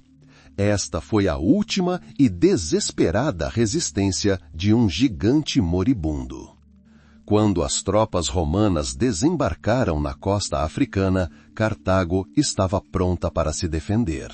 Apesar de todas as dificuldades, a cidade ainda possuía recursos consideráveis e a imensa coragem de seus habitantes. Teve início um cerco que duraria 3 longos anos. Foi uma época de dificuldades incríveis e resistência heróica. As mulheres cartaginesas doaram seus cabelos para fazer cordas para lançadores de mísseis, e os homens lutaram com bravura incomparável, defendendo cada casa, cada rua. Os romanos, sob o comando de Cipião Emiliano, filho do filho adotivo de Cipião, o africano, travaram o cerco com determinação implacável. Sabiam que esta era a última chance de acabar com Cartago, para sempre. A cidade estava cercada, sem suprimentos de alimentos. A fome e as doenças começaram a ceifar a vida dos habitantes. Mas a defesa não enfraqueceu. Cada dia trazia novas escaramuças, novas baixas. Naquela época, Roma, já se sentindo dona do Mediterrâneo, vivia em tensa expectativa. As notícias do progresso do cerco chegavam lentamente, como ondas quebrando na praia. Cada senador, cada cidadão era assombrado pela ideia de que a história estava chegando ao fim. Não se tratava apenas de um confronto militar, era a despedida de uma era inteira. A antiga cidade que surgira de uma colônia fenícia, a cidade que desafiara a própria Roma, estava agora à beira do seu fim.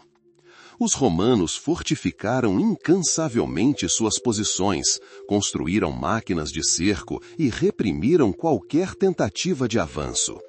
Cartago, apesar do heroísmo de seus defensores, estava gradualmente desaparecendo. A comida escasseava, as forças se esvaíam. Mas o espírito de resistência, forjado por séculos de luta e independência, ainda não havia sido quebrado. Era como um último suspiro desesperado antes que a luz se apagasse. Quando as muralhas da cidade finalmente caíram, o verdadeiro horror começou.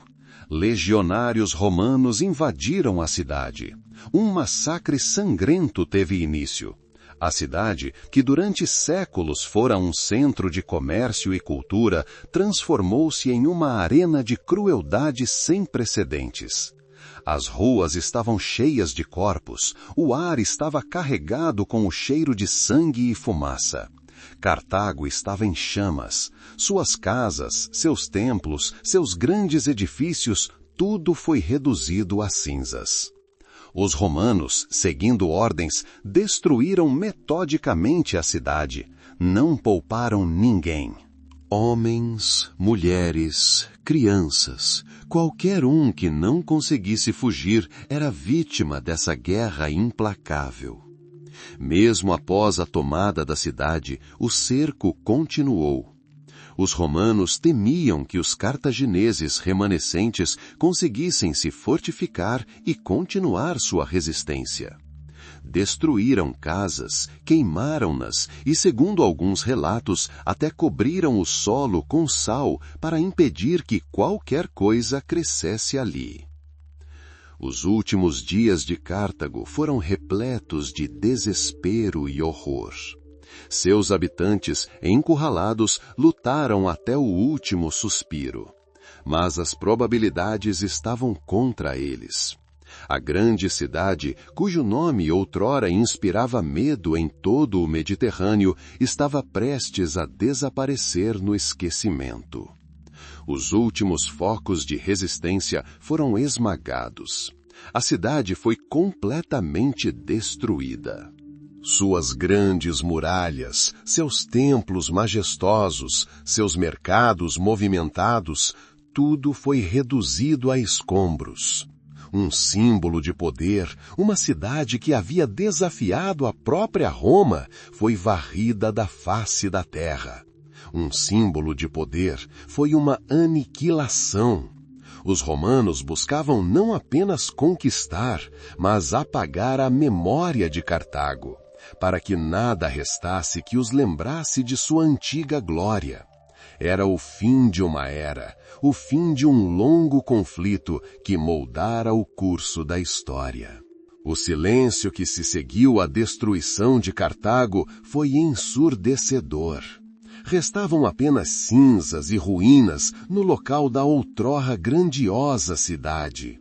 O vento que outrora farfalhava as velas dos navios cartagineses, agora apenas carregava poeira e areia pela terra devastada. Parecia que a história havia esquecido Cartago. Mas este era apenas o começo de um novo capítulo. Um capítulo em que o passado buscaria seu lugar no futuro. Esta guerra, que começou em 149 a.C., marcou o ponto final na história da independência de Cartago. Seu resultado estava predeterminado muito antes do primeiro golpe. Exausta, enfraquecida e privada de seu antigo poder, a cidade não era páreo para o poder indomável de Roma.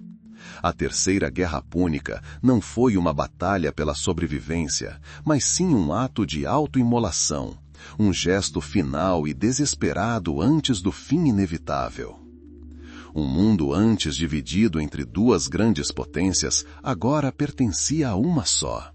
Cartago, como um poderoso navio naufragado em um mar revolto, afundava lentamente no abismo do esquecimento. Sua história, sua cultura, suas conquistas, tudo parecia perdido para sempre. Mas mesmo nas cinzas e ruínas, no silêncio da terra devastada, a memória permanecia. A memória de uma cidade que ousou desafiar o destino, de um povo que lutou até o último suspiro. O sopro da história congelou antes de começar um novo caminho desconhecido. O silêncio que envolvia Cartago era como um espesso sudário tecido de poeira e tristeza. A cidade, cujas muralhas outrora refletiam os raios de sol, colhidos do comércio com o mundo conhecido, agora parecia uma mera sombra de sua antiga glória. O vento, que antes trazia o aroma de especiarias e água salgada do mar, agora apenas soprava pedaços de tecido e folhas secas pelas ruas desertas. Cada rajada de ar parecia sussurrar os nomes daqueles que um dia habitaram aquelas ruas, que construíram navios, que lideraram suas legiões em batalha. Os romanos, os vitoriosos, não tinham pressa em partir. Permaneceram em meio às ruínas, como deuses ancestrais observando a queda do inimigo. Suas armaduras brilhavam fracamente sob os raios do sol poente, refletindo o cansaço de longos anos de guerra, mas também o triunfo de uma missão cumprida. O cheiro de queimado e algo elusivamente amargo pairavam no ar, como se a própria terra lamentasse seu destino. A cidade, construída sobre o comércio, cuja vida pulsava com o fluxo e refluxo das marés, agora estava parada. Não se ouvia o som dos mercadores, nem o tilintar das moedas, nem o bater da água nas docas. Apenas o som distante, quase inaudível do mar. Um lembrete de que a vida continuava, mas sem Cartago. Parecia que o tempo havia parado, congelado em um momento de total desolação. Os últimos dias foram longos e agonizantes. Cartago, outrora poderosa rival de Roma, tornara-se uma fortaleza, cercada por todos os lados. Seus defensores, exaustos de fome e sede, lutavam com o desespero dos condenados. Sabiam que o fim estava próximo, mas todos que podiam portar armas se levantaram para defender seu lar, sua honra, sua história. Essa luta final e desesperada durou 3 anos. A cidade, outrora famosa por sua arquitetura e templos majestosos, transformou-se em um campo de batalha. As ruas de pedra estavam marcadas por espadas e manchadas de sangue. Casas repletas de risos e canções tornaram-se o último refúgio para os feridos e moribundos. Quando as muralhas caíram, o evento mais temido começou. Os romanos, fiéis à sua intenção de varrer Cartago da face da terra, agiram com eficiência implacável. Cada casa, cada torre, cada muro foi destruído. O fogo, destinado a limpar a terra dos vestígios do inimigo, consumiu estruturas de madeira, derreteu metal e transformou pedras em brasas incandescentes. Os prédios em chamas lançavam um brilho sinistro no céu, pintando-o de vermelho. A fumaça subia em colunas altas, obscurecendo o sol, como se o mundo estivesse mergulhando em uma noite eterna. Os cheiros de fumaça, madeira queimada e algo mais indescritivelmente horrível enchiam o ar, penetrando os pulmões e fazendo o coração se apertar de medo e desespero. Seguindo ordens, os soldados romanos não pouparam esforços. Destruíram metodicamente a cidade, como se a apagassem do próprio tecido da existência. As pedras que haviam servido de alicerce para edifícios majestosos agora se espalhavam como cacos de um sonho despedaçado. Cada coluna destruída, cada estátua caída, era um símbolo de uma era passada. Alguns cartagineses que sobreviveram ao ataque inicial tentaram se esconder em passagens subterrâneas e ruínas de templos. Mas os romanos os encontraram e os expulsaram para o campo aberto, onde a morte ou a escravidão os aguardavam. Não havia misericórdia, nem piedade. Apenas a vontade fria e calculista do vencedor. 6 dias de destruição. Foi o tempo que os romanos levaram para reduzir a próspera cidade a escombros. 700.000 habitantes, segundo a lenda, pereceram ou foram vendidos como escravos. Aqueles que permaneceram, aqueles que tentaram resistir até o fim, enfrentaram um destino implacável. Após o último foco de resistência ter sido esmagado, uma nova fase teve início. Os romanos, como carrascos, iniciaram a destruição final. Sob as ordens de Cipião Emiliano, a cidade foi incendiada. O fogo, que durou semanas, devorou tudo o que restava. Não poupou palácios, templos ou casas comuns. Depois veio o sal. Há uma teoria de que os romanos, desejando tornar a terra estéril, semearam-na com sal. Foi um ato de destruição absoluta. Uma tentativa não apenas de derrotar o inimigo, mas também de privá-lo da própria possibilidade de renascimento. Cada grão de sal jogado na terra arrasada era uma maldição direcionada ao passado. O vento, agora varrendo as planícies sem fim, não encontrou nada que o detivesse. Carregava apenas poeira e areia, cobrindo os resquícios de seu antigo esplendor. Onde antes se erguiam faróis guiando navios, agora havia apenas uma planície desolada. Onde antes a vida fervilhava, reinava o silêncio. A história de Cartago parecia ter acabado. Sua língua, seus deuses, sua cultura, tudo se perdeu no esquecimento. A grande potência marítima que desafiara Roma desapareceu, deixando para trás apenas os ecos das lendas e pilhas de cinzas.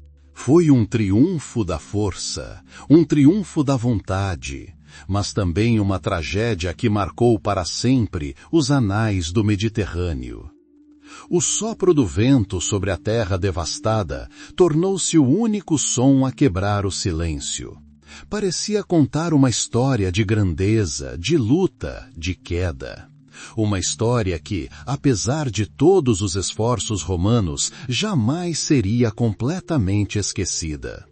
Pois mesmo nas cinzas e ruínas, no silêncio da terra devastada, a memória permanecia. A memória de uma cidade que ousou desafiar o destino, de um povo que lutou até o último suspiro. O mundo parou, como se aguardasse o que viria depois de tamanha devastação. O que emergiria desta terra, outrora o coração de um grande império. Uma mudança de era se aproxima, como um sopro de vento atravessando a estepe. A terra, outrora viva e respirante, agora jazia silenciosa sob um manto de esquecimento. Os romanos, como os deuses antigos, buscavam apagar o nome de Cartago da memória do mundo. Reza a lenda que semearam seus campos com sal para que nada vivo pudesse crescer naquela terra amaldiçoada. Cada cristal de sal que caía na poeira era a última palavra de uma canção ancestral, uma canção de derrota e destruição. O vento que antes agitava suavemente as velas e trazia os aromas de terras distantes, agora apenas levantava nuvens de poeira, cobrindo as ruínas como uma mortalha. Onde antes se erguiam torres majestosas, guiando navios perdidos, agora se estendia apenas uma planície árida. Onde crianças riam e mercadores pechinchavam, reinava um eco surdo de silêncio. O grande poder que desafiara a própria Roma desaparecera, deixando para trás apenas ecos de lendas, fragmentos de fábulas e montanhas de cinzas. Foi um triunfo de força, um triunfo de vontade indomável, mas também uma tragédia profunda que deixou uma marca eterna no mundo mediterrâneo. O sopro do vento sobre a terra devastada tornou-se o único som a quebrar o silêncio mortal. Parecia sussurrar uma história de grandeza passada, de luta feroz, de queda inevitável. Uma história que, apesar dos melhores esforços dos vitoriosos, jamais poderia ser completamente esquecida. Pois mesmo nas cinzas e ruínas, no silêncio da terra devastada, a memória permanecia. A memória de uma cidade que ousou desafiar o destino. A memória de um povo que lutou até o último suspiro. O mundo parou, como se aguardasse o que viria depois de tamanha devastação. O que emergiria desta terra, outrora o coração de um grande império. Mas o tempo, como sabemos, nunca para. E o silêncio, por mais profundo que seja, tem seus limites. Anos, séculos se passaram. A terra parecia começar a se curar, ainda que lenta e relutantemente. O domínio romano, outrora abrangente, começou a enfraquecer.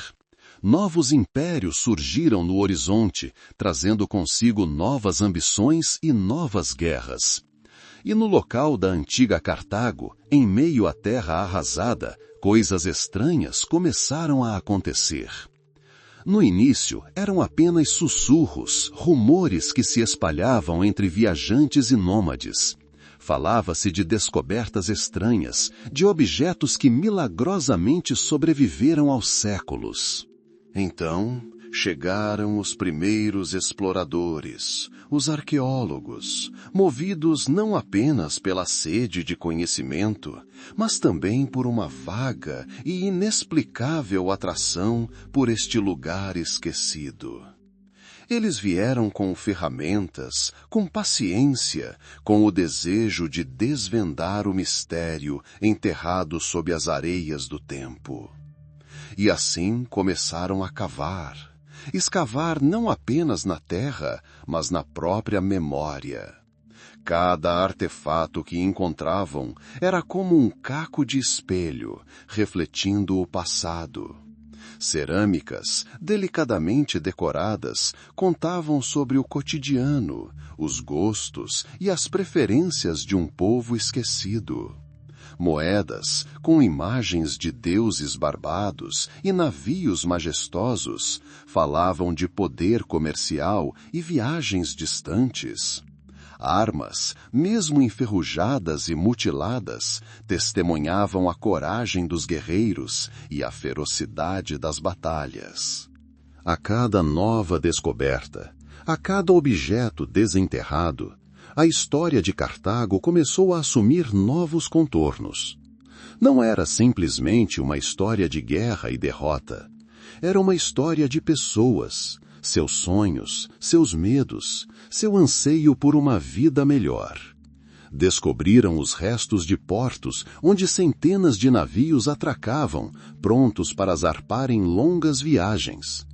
Encontraram as fundações de templos onde ressoavam orações a deuses antigos, como Baal Ramon e Tanit. Escavaram ruas onde os moradores antes se apressavam, cuidando de seus afazeres, alheios à tragédia que os aguardava. O trabalho era meticuloso e demorado. As areias do tempo guardavam seus segredos com grande cuidado. Cada camada de terra testemunhava sua própria era, seu próprio mundo perdido. Arqueólogos, como detetives do passado, juntaram os fragmentos, reconstruindo o todo. Estudaram línguas, tentando decifrar inscrições antigas que pudessem lançar luz sobre a vida, as crenças e as leis dos cartagineses. Compararam os artefatos descobertos com as descrições de autores antigos, tentando separar a verdade da ficção, o fato do mito. E gradualmente, camada por camada, as areias do esquecimento começaram a recuar. Debaixo delas, emergiram os contornos de uma cidade que outrora fora uma das maiores do mundo. Esta não era a Cartago que caiu para Roma, não aquela reduzida a cinzas. Esta era Cartago como fora até o seu fim, como vivera, respirara e evoluíra. Sua alma, ao que parecia, despertava de um longo sono. Havia algo quase místico nestas escavações. Era como se a própria terra, cansada do silêncio, estivesse ansiosa para contar sua história. Cada pedra, cada caco, cada moeda carregava um fragmento de uma vida passada. Eles falavam de como mesmo a destruição mais completa não pode apagar a memória por completo. A memória vive na terra, nas pedras, no ar, e espera ser reencontrada, ser ouvida novamente. Pesquisadores descobriram que os cartagineses eram mais do que apenas guerreiros. Eram artesãos habilidosos, navegadores talentosos e comerciantes experientes. Sua cultura era rica e distinta, absorvendo inúmeras influências de todo o Mediterrâneo. Eles criaram belas obras de arte, construíram estruturas impressionantes, viveram de acordo com suas próprias leis e acreditavam em seus próprios deuses. Pessoas de diferentes nacionalidades e crenças participaram da restauração da memória. Mas todos estavam unidos por uma coisa: o respeito pelo passado e o desejo de compreender. Eles entendiam que a história de Cartago não era apenas a história da hostilidade com Roma. Era a história de uma civilização que deixou sua marca na história mundial, mesmo que essa marca tenha ficado coberta de cinzas e esquecida por muitos séculos. Assim, em meio às ruínas e à poeira, um renascimento lento mas constante começou. Um renascimento da memória. Não se tratava de uma ressurreição da cidade em sua forma anterior, mas sim da redescoberta de sua alma. Uma alma que outrora fora poderosa, orgulhosa e vibrante. E agora, graças aos esforços daqueles que dedicaram seu tempo e energia, essa alma começou a falar novamente. A falar a um mundo que quase a havia esquecido. O vento que outrora espalhava cinzas, agora se tornava um amigo. Não trazia destruição, mas oportunidade. A chance de ouvir os sussurros do passado, a chance de tocar a história. E todos que tocavam esses artefatos antigos sentiam não apenas o frio da pedra ou a aspereza do barro, mas também o calor da vida que outrora fervilhava ali. Era um eco que não podia ser silenciado, um eco que marcava o início de uma nova busca. Uma busca pela verdade enterrada sob camadas de tempo. Uma mudança de era se aproxima como um sopro de vento atravessando a estepe. Pacificação. Cartago na história e no legado. A história de Cartago, como um rio antigo, percorreu um longo caminho.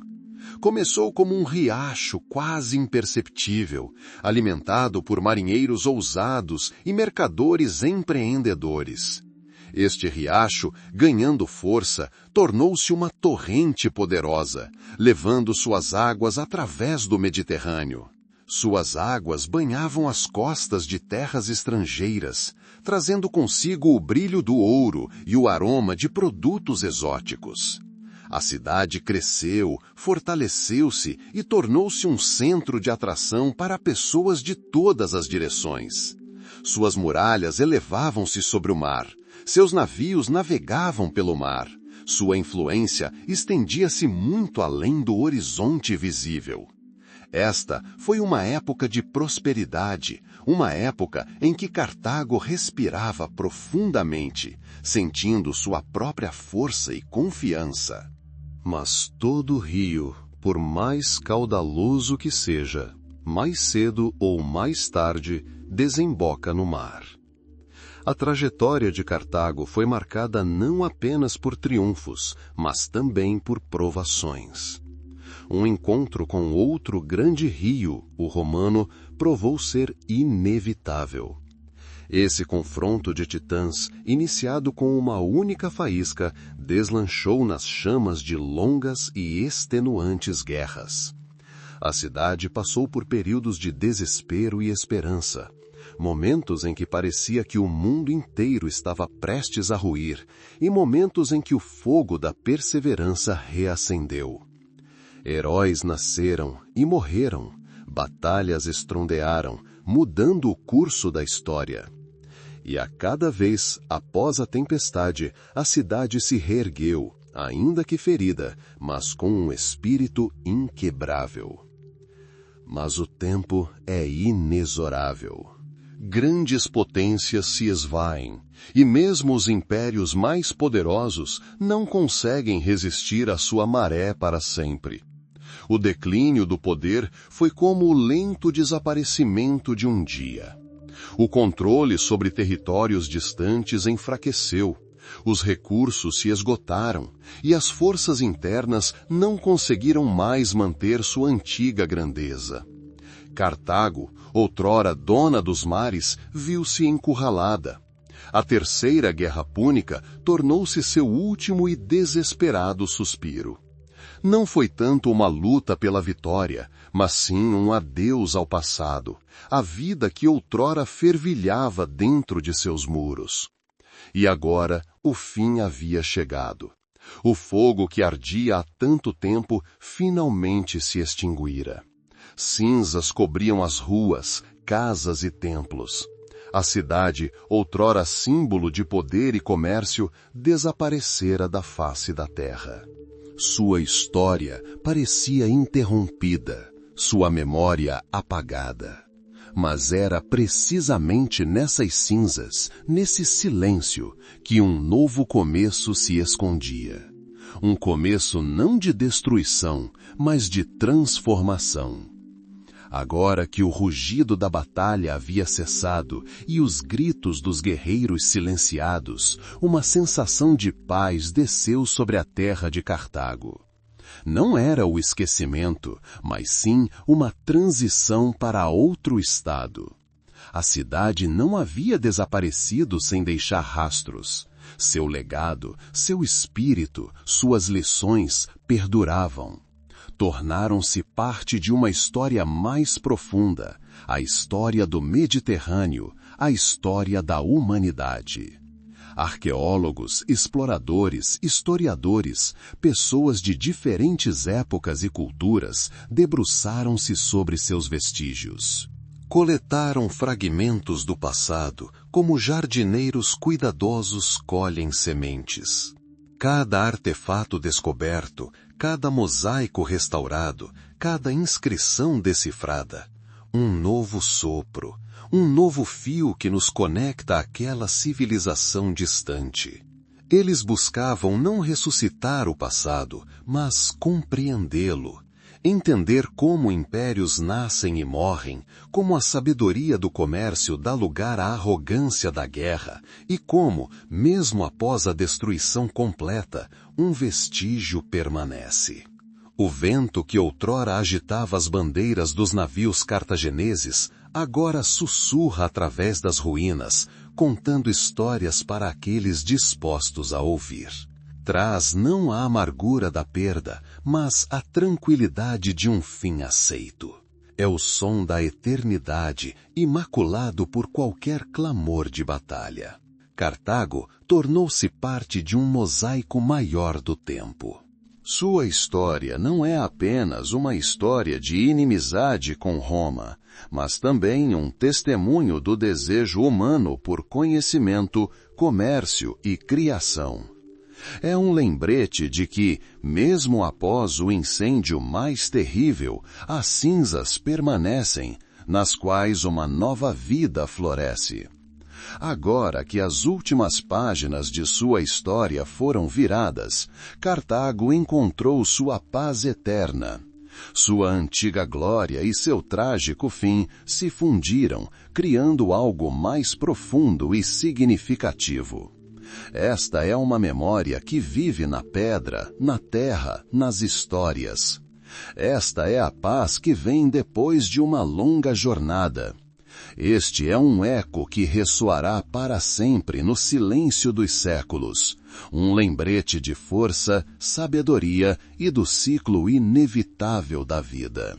E quem ouvir, ouvirá, não um grito de desespero, mas o suspiro silencioso e sábio de uma era que passa, fundindo-se com o sopro eterno do Mediterrâneo.